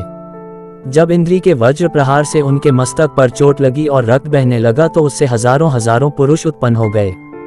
वैष्णवी ने चक्र से और इंद्री ने गदा से रक्तबीज को चोट पहुंचाई और वैष्णवी के चक्र से घायल होने पर उनके शरीर से जो रक्त बहा उससे हजारों महाआसुर उत्पन्न हुए, जिनके द्वारा ये संपूर्ण जगत व्याप्त हो गया। कौमारी ने शक्ति से, वाराही ने खड्ग से और माहेश्वरी ने त्रिशूल से उसको घायल किया। इस प्रकार क्रोध में भरकर उस महादैत्य ने सब मात्र शक्तियों पर पृथक पृथक गदा से प्रहार किया, और माताओं ने शक्ति तथा शूल इत्यादि से उसको जो बार बार घायल किया, उससे सैकड़ों महादैत्य उत्पन्न हुए। और इस प्रकार उस रक्तबीज के रुधिर से उत्पन्न हुए असुरों से संपूर्ण जगत व्याप्त हो गया, जिससे देवताओं को भय हुआ। देवताओं को भयभीत देखकर चंडिका ने काली से कहा, हे चामुंडे, अपने मुख को बड़ा करो और मेरे शास्त्र घात से उत्पन्न हुए रक्त बिंदुओं तथा रक्त बिंदुओं से उत्पन्न हुए महाअसुरों को तुम अपने इस मुख से भक्षण करती जाओ। इस प्रकार रक्त बिंदुओं से उत्पन्न हुए महादैत्यों का भक्षण करती हुई तुम रणभूमि में विचरो। इस प्रकार रक्त कम होने से ये दैत्य नष्ट हो जाएंगे। तुम्हारे भक्षण करने के कारण अन्य दैत्य उत्पन्न नहीं होंगे। काली ने इस प्रकार कहकर चंडिका देवी ने रक्तबीज पर अपने त्रिशूल से वार किया और काली देवी ने अपने मुख में उसका रक्त ले लिया। तब उसने गदा से चंडिका पर प्रहार किया। प्रहार से चंडिका को तनिक भी कष्ट न हुआ, किंतु रक्तबीज के शरीर से बहुत सा रक्त बहने लगा, लेकिन उसके गिरने के साथ ही काली ने उसको अपने मुख में ले लिया। काली के मुख में उस रक्त से जो असुर उत्पन्न हुए उनको उसने भक्षण कर लिया और रक्त को पीती गई। तदंतर देवी ने रक्तबीज को, जिसका की खून काली ने पिया था, चंडिका ने दैत्य को वज्र, बाण, खड्ग और वृष्टि इत्यादि से मार डाला। हे राजन, अनेक प्रकार के शस्त्रों से मारा हुआ और खून से वंचित वह महादैत्य रक्तबीज पृथ्वी पर गिर पड़ा। हे राजन, उसके गिरने से देवता अत्यंत प्रसन्न हुए और माताएं उन असुरों का रक्त पीने के पश्चात मद से उद्धत होकर नृत्य करने लगी। दुर्गा सप्तशती का 8वां अध्याय समाप्त। श्री दुर्गा सप्तशती अध्याय 9 निशुंभ वध। राजा ने कहा, हे ऋषिराज, आपने रक्तबीज के वध से संबंध रखने वाला वृतांत मुझे सुनाया। अब मैं रक्तबीज के मरने के पश्चात क्रोध में भरे हुए शुंभ व निशुंभ ने जो कर्म किया वह सुनना चाहता हूँ। महर्षि मेधा ने कहा, रक्तबीज के मारे जाने पर शुंभ और निशुंभ को बड़ा क्रोध आया और अपनी बहुत बड़ी सेना का इस प्रकार सर्वनाश होते देखकर निशुंभ देवी पर आक्रमण करने के लिए दौड़ा। उसके साथ बहुत से बड़े बड़े असुर देवी को मारने के लिए दौड़े और महापराक्रमी शुंभ अपनी सेना सहित चंडिका को मारने के लिए बढ़ा। फिर शुंभ और निशुंभ का देवी से घोर युद्ध होने लगा और वह दोनों असुर इस प्रकार देवी पर बाण फेंकने लगे जैसे मेघों से वर्षा हो रही हो। उन दोनों के चलाए हुए बाणों को देवी ने अपने बाणों से काट डाला और अपने शस्त्रों की वर्षा से उन दोनों दैत्यों को चोट पहुंचाए। निशुंभ ने तीक्ष्ण तलवार और चमकती हुई ढाल लेकर देवी के वाहन सिंह के मस्तक पर प्रहार किया। देवी ने अपने क्षुरप नामक बाण से निशुंभ की तलवार व ढाल दोनों को ही काट डाला। तलवार और ढाल कट जाने पर निशुंभ ने देवी पर शक्ति से प्रहार किया। देवी ने अपने चक्र से उसके 2 टुकड़े कर दिए। फिर क्या था, दैत्य मारे क्रोध के जल भून गया और उसने देवी के मारने के लिए उसकी ओर शूल फेंका, किंतु देवी ने अपने मुंह से उसको चूर चूर कर डाला। फिर उसने देवी पर गदा से प्रहार किया। देवी ने त्रिशूल से गदा को भस्म कर डाला। इसके पश्चात वह फरसा हाथ में लेकर देवी की ओर लपका। देवी ने अपने तीखे बाणों से उसे धरती पर सुला दिया। अपने पराक्रमी भाई निशुंभ के इस प्रकार से मरने पर शुंभ क्रोध में भरकर देवी को मारने के लिए दौड़ा। वह रथ में बैठा हुआ उत्तम आयुधों से सुशोभित अपनी 8 बड़ी बड़ी भुजाओं से सारे आकाश को ढके हुए था। शुंभ को आते हुए देखकर देवी ने अपना शंख बजाया और अपने धनुष की प्रत्यंचा खींचकर घोर गर्जना की। साथ ही अपने घंटे के शब्द से, जो कि संपूर्ण दैत्य सेना के तेज को नष्ट करने वाला था, संपूर्ण दिशाओं को व्याप्त कर दिया। इसके पश्चात देवी के सिंह ने भी अपनी दहाड़ से, जिसे सुन बड़े बड़े बलवानों का मद चूर चूर हो जाता था, आकाश पृथ्वी और दशों दिशाओं को पूरित कर दिया। फिर आकाश में उछलकर काली ने अपने दांतों तथा हाथों को पृथ्वी पर पटका। उसके ऐसा करने से ऐसा शब्द हुआ जिससे कि उससे पहले के सारे शब्द शांत हो गए। इसके पश्चात शिवदूती ने असुरों के लिए भय उत्पन्न करने वाला अट्टहास किया, जिसे सुनकर सब दैत्य थर्रा उठे और शुंभ को बड़ा क्रोध हुआ। फिर अंबिका ने उसे अरे दुष्ट, खड़ा रह कहा, तो आकाश से सभी देवता जय हो बोल उठे।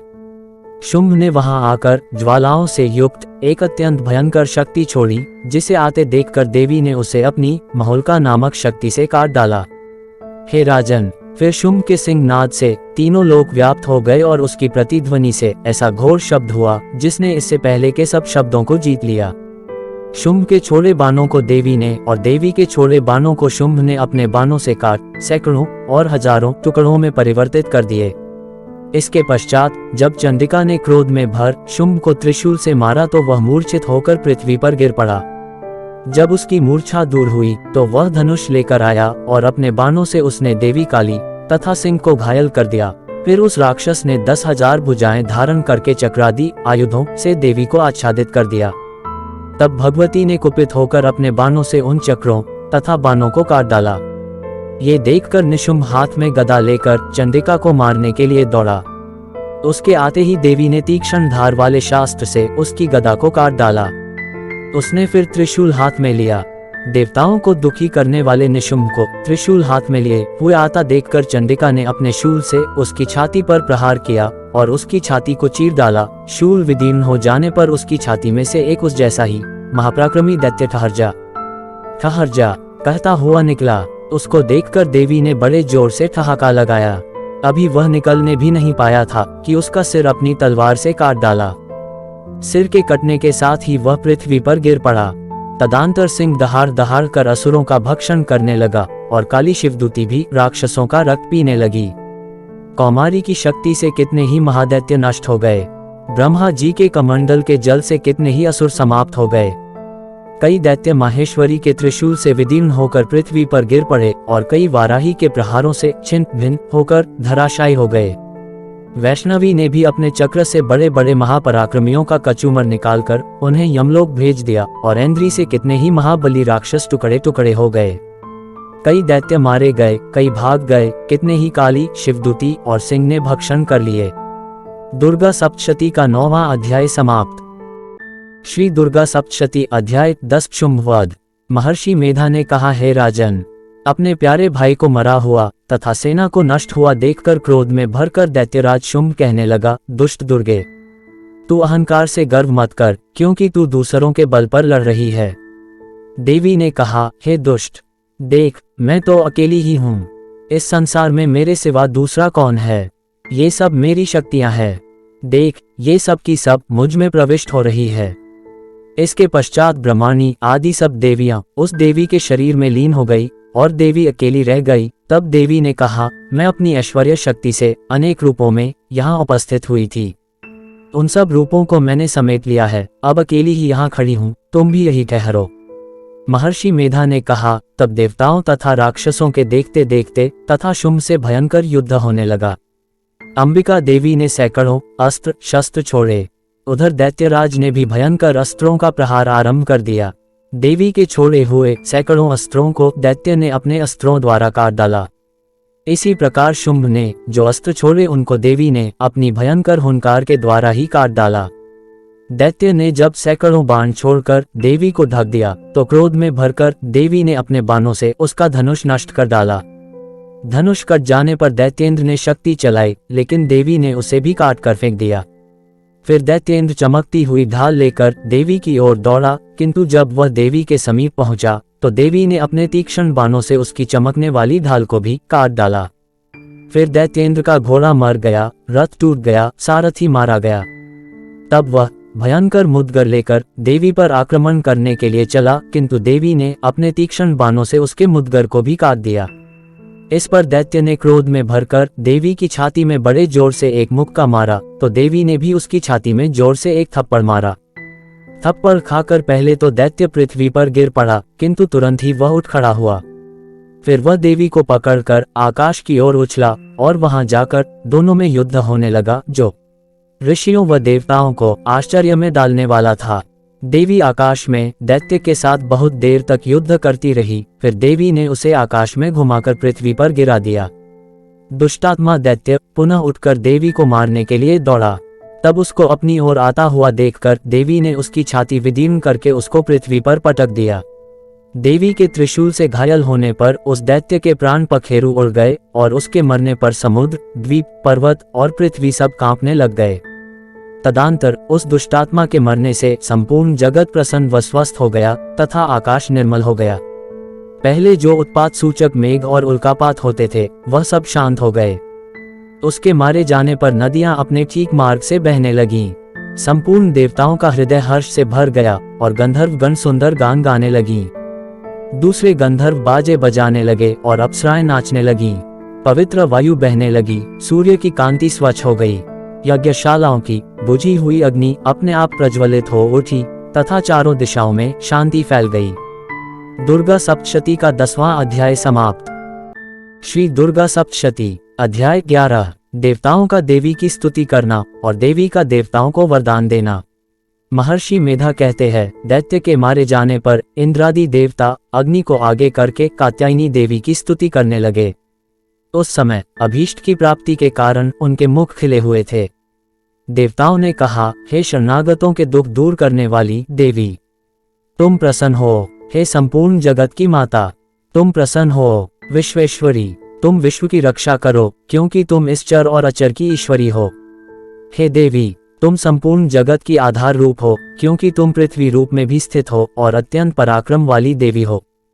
तुम विष्णु की शक्ति हो और विश्व की बीज परम माया हो और तुमने ही इस संपूर्ण जगत को मोहित कर रखा है। तुम्हारे प्रसन्न होने पर ही ये पृथ्वी मोक्ष को प्राप्त होती है। हे देवी, संपूर्ण विद्याएं तुम्हारे ही भिन्न भिन्न स्वरूप है। इस जगत में जितनी स्त्रियां हैं वह सब तुम्हारी ही मूर्तियां हैं। एकमात्र तुमने ही इस जगत को व्याप्त कर रखा है। तुम्हारी स्तुति किस प्रकार हो सकती है, क्योंकि तुम परम बुद्धि रूप हो और संपूर्ण प्राणी रूप स्वर्ग और मुक्ति देने वाली हो। अतः इसी रूप में तुम्हारी स्तुति की गई है। तुम्हारी स्तुति के लिए इससे बढ़कर और क्या युक्तियां हो सकती हैं। संपूर्ण जनों के हृदय में बुद्धि रूप होकर निवास करने वाली, स्वर्ग तथा मोक्ष प्रदान करने वाली हे नारायणी देवी, तुमको नमस्कार है। कला, काष्ठा आदि रूप से अवस्थाओं को परिवर्तन की ओर ले जाने वाली तथा प्राणियों का अंत करने वाली नारायणी, तुमको नमस्कार है।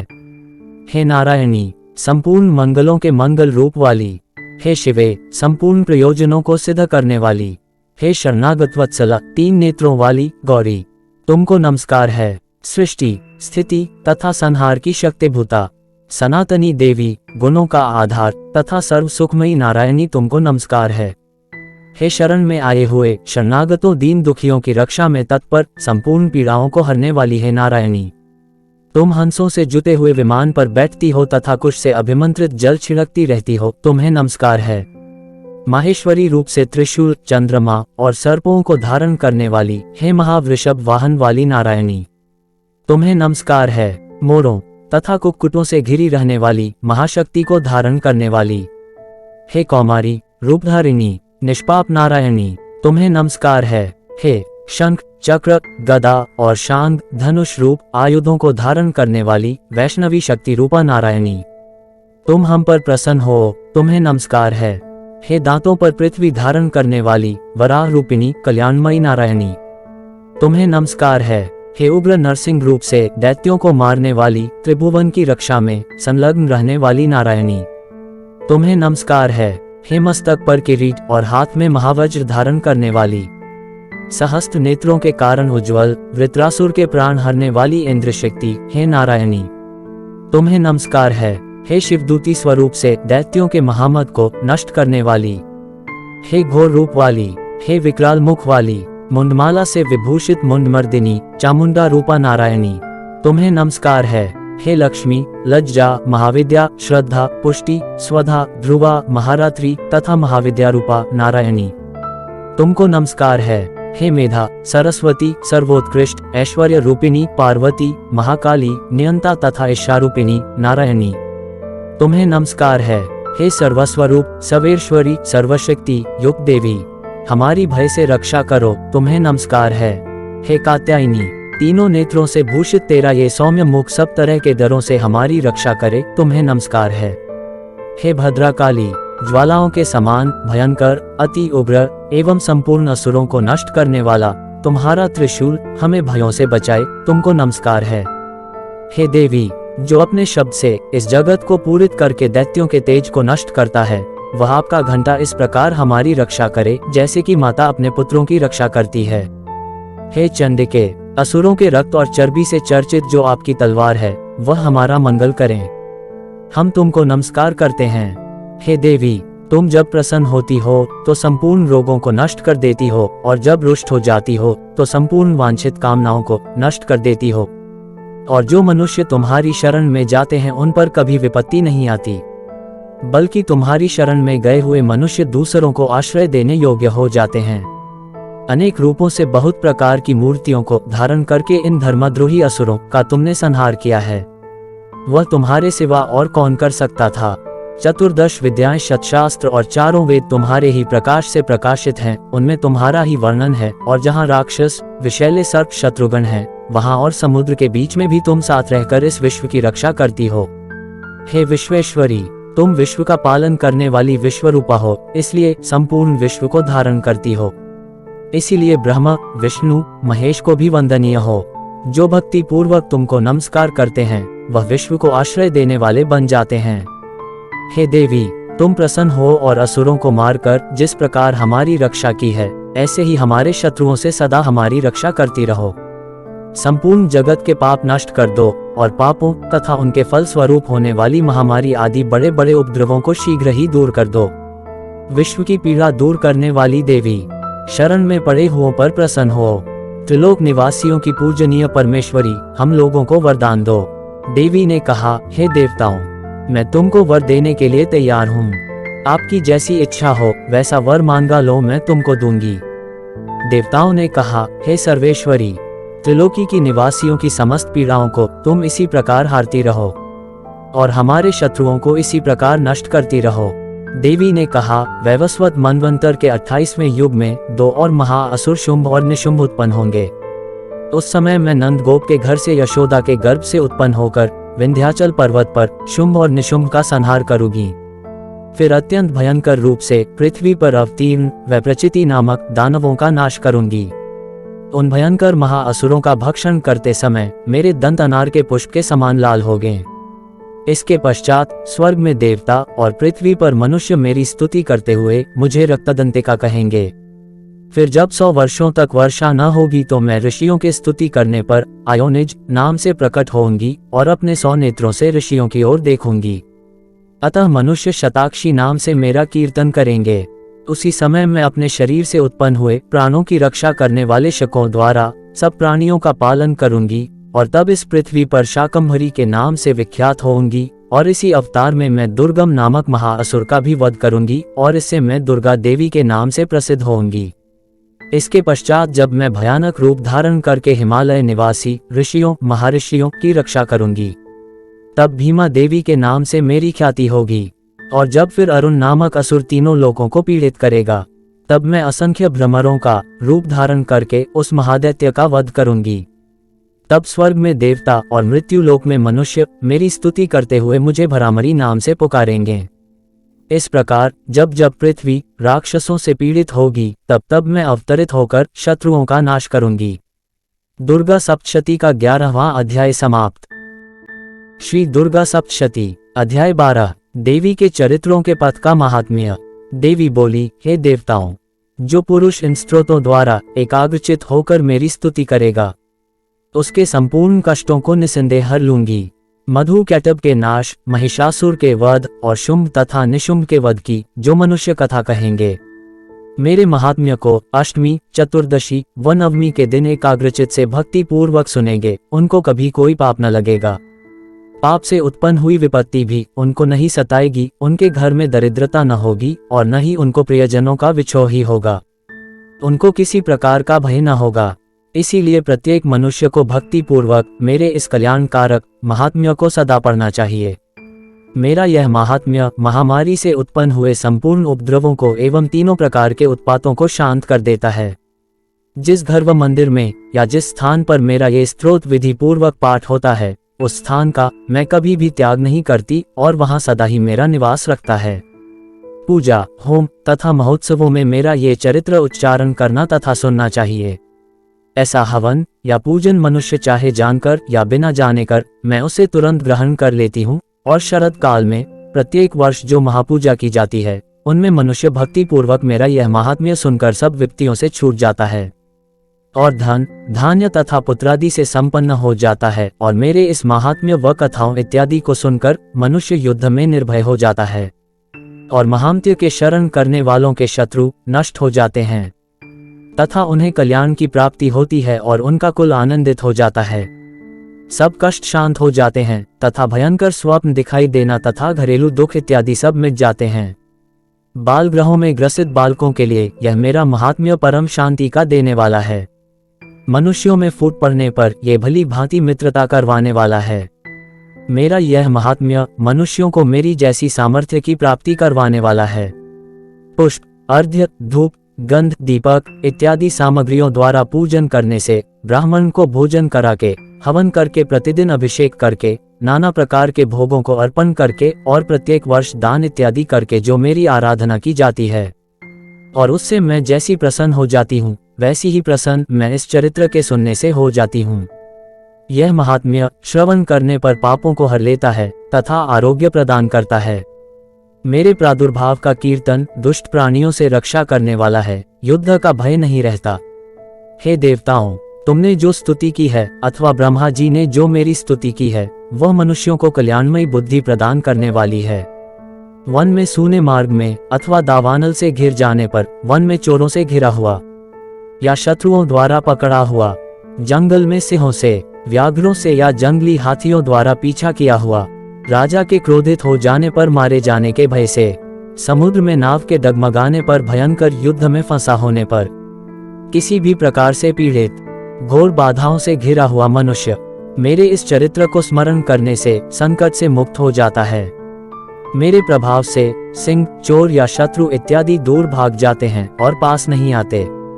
महर्षि ने कहा, प्रचंड पराक्रम वाली भगवती चंडिका ऐसा कहने के पश्चात सब देवताओं के देखते ही देखते अंतर्ध्यान हो गई और संपूर्ण देवता अपने शत्रुओं के मारे जाने पर पहले की तरह यज्ञ भाग का उपभोग करने लगे और उनको अपने अधिकार फिर से प्राप्त हो गए तथा युद्ध में देवताओं के शत्रुओं शुंभ व निशुंभ के देवी के हाथों मारे जाने पर बाकी बचे हुए राक्षस पाताल को चले गए।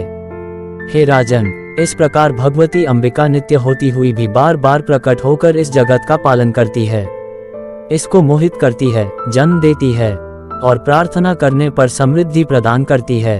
हे राजन, भगवती ही महाप्रलय के समय महामारी का रूप धारण करती है और वही संपूर्ण ब्रह्मांड में व्याप्त है और वही भगवती समय समय पर महाकाली तथा महामारी का रूप बनाती है और स्वयं अजन्मा होती हुई भी सृष्टि के रूप में प्रकट होती है। वह सनातनी देवी प्राणियों का पालन करती है और वही मनुष्य के अभ्युदय के समय लक्ष्मी का रूप बनाकर स्थित हो जाती है तथा अभाव, दरिद्रता बनकर विनाश का कारण बन जाती है। पुष्प, धूप और गंध आदि से पूजन करके उसकी स्तुति करने से वह धन एवं पुत्र देती है और धर्म में शुभ बुद्धि प्रदान करती है। श्री दुर्गा सप्तशती का 12वां अध्याय समाप्त। श्री दुर्गा सप्तशती अध्याय 13। राजा सुर्त और वैश्य को देवी का वरदान। महर्षि मेधा ने कहा, हे राजन, इस प्रकार देवी के उत्तम महात्म्य का वर्णन मैंने तुमको सुनाया। जगत को धारण करने वाली इस देवी का ऐसा ही प्रभाव है। वही देवी ज्ञान को देने वाली है और भगवान विष्णु की इस माया के प्रभाव से तुम और यह वैश्य तथा अन्य विवेकी जन मोहित होते हैं और भविष्य में भी मोहित होते रहेंगे। हे राजन, तुम इसी परमेश्वरी की शरण में जाओ। यही भगवती आराधना करने पर मनुष्य को भोग, स्वर्ग तथा मोक्ष प्रदान करती है। मार्कंडेय जी ने कहा, महर्षि मेधा की ये बात सुनकर राजा सुर्त ने उन उग्र व्रत वाले ऋषि को प्रणाम किया और राज्य के छिन जाने के कारण उसके मन में अत्यंत ग्लानि हुई और वह राजा तथा वैश्य तपस्या के लिए वन को चले गए। और नदी के तट पर आसन लगाकर भगवती के दर्शन के लिए तपस्या करने लगे।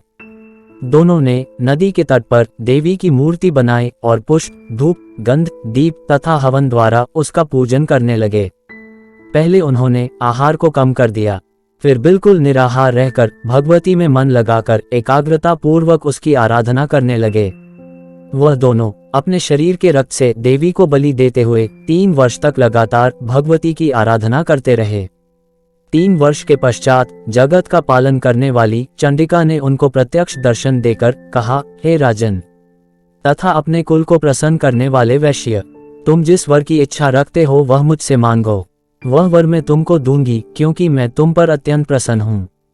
मार्कंडेय जी कहते हैं, ये सुन राजा ने अगले जन्म में कभी नष्ट न होने वाला अखंड राज्य और इस जन्म में बलपूर्वक अपने शत्रुओं को नष्ट करने के पश्चात पुनः अपना राज्य प्राप्त करने के लिए भगवती से वरदान मांगा।